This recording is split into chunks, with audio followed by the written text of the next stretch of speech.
Hello, we are Group 9. I, Bharti Bansinghe and Tejashi Joshi are presenting the demonstration of event management system using RFID.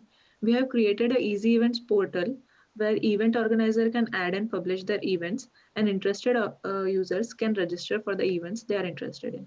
The objective here are to provide easy registration and subscription to the events, go paperless, that to reduce the paper usage in registration tickets and pamphlets, etc., to reduce manual monitoring of event organizer, to help them organize better.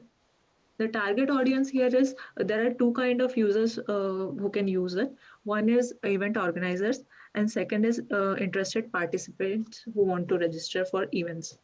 Main feature of our application are easy registration, easy subscription and unsubscription from the events, and easy data analysis for the event organizers.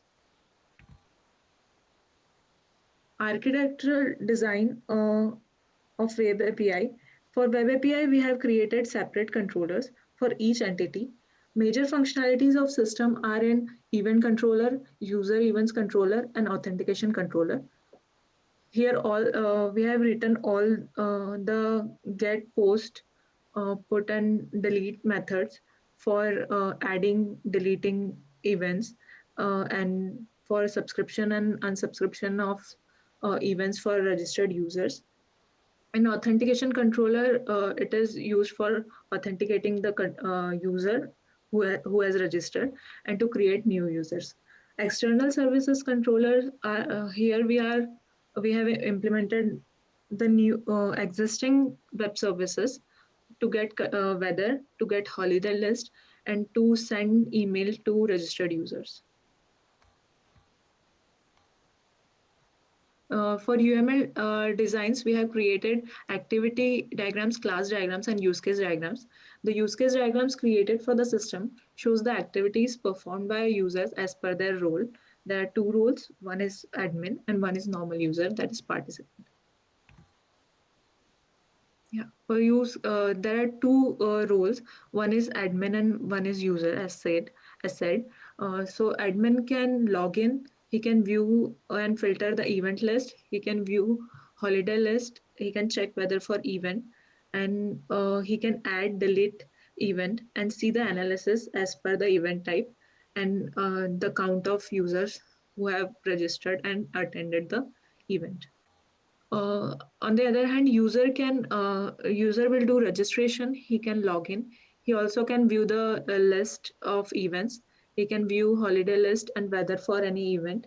He can register for the event and he'll get the email notification for the registration. He can view the registered events and unsubscribe from the events for which he has registered. He'll get email notification for that also, and he can check in for events using RFID tag. This is our database design. We have used 5 table. We have created our database in SQL Server, and all the relations between the table are depicted in this diagram. Service composition scenarios. Yeah. So here are two main controllers. That is, first one is event controller. It calls method from event type controller to fetch event type ID from name. And second, it calls method from external services controller to fetch weather data for event day. Second, user events controller calls method from external services controller to send email to users whenever he subscribe for any event or unsubscribe for any event. So now Tejashi will demonstrate for our application.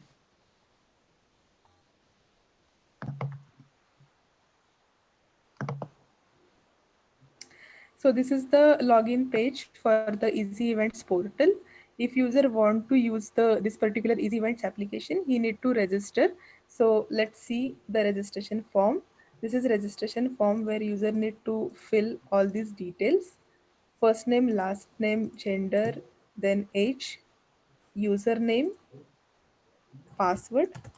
We have set all the validations for password, username, If it is not matching, the register user button won't enable. So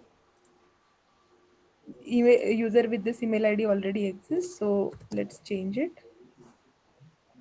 Let's change the username. Once the user registers successfully, it will redirect to the login page directly.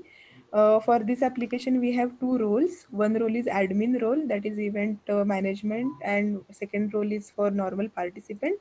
Let's log in with the admin role first.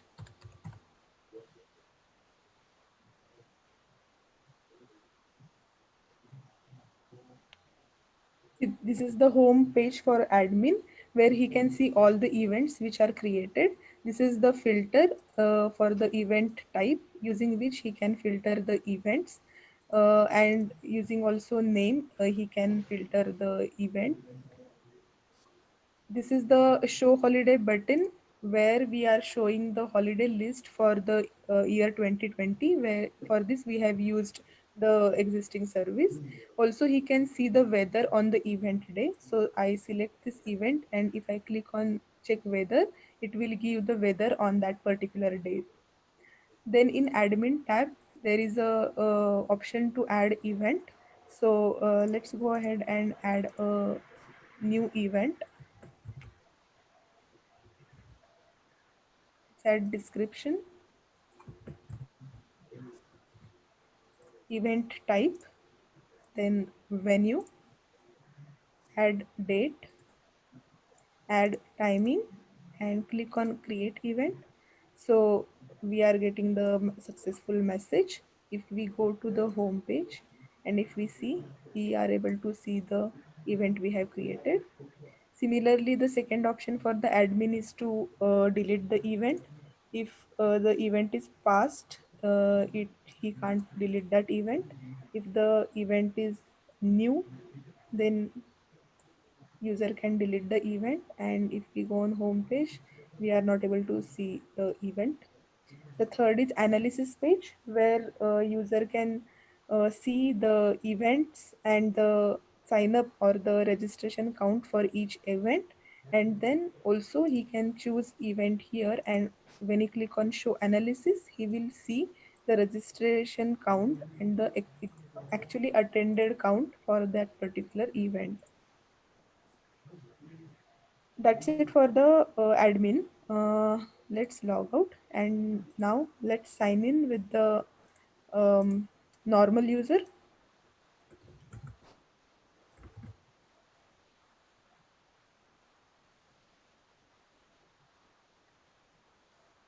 This is the home page for the user. This is totally similar with the admin user. The only difference is here user can register for the event. So basically, if I click on the event and if I click on register, this is past event. If I click on the future event and click on the register, uh, this user has already registered for this event. So let's check for the another event. So yeah, this event, we have got the success message, and we have got an RFID tag. So user will receive an RFID tag, and as well as user will receive an email. So this is the email which user has received with the registration message. Now user can go in my events, and here he can see the events which he has registered for. He can choose an event and click on unsubscribe to unsubscribe the event. Once he unsubscribe for that event, again he will receive an email.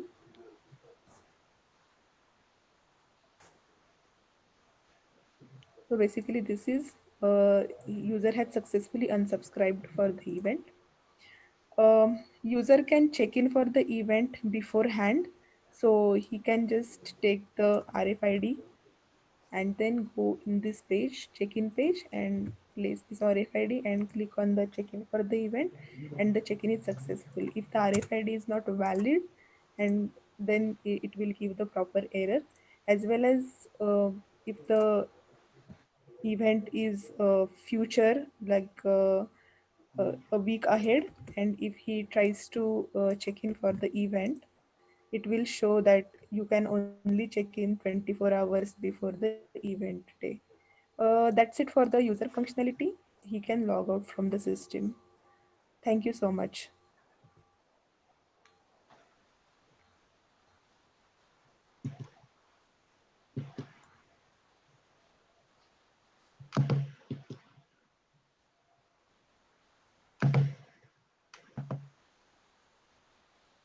So this was the demo for the front end which we have created as part of our project.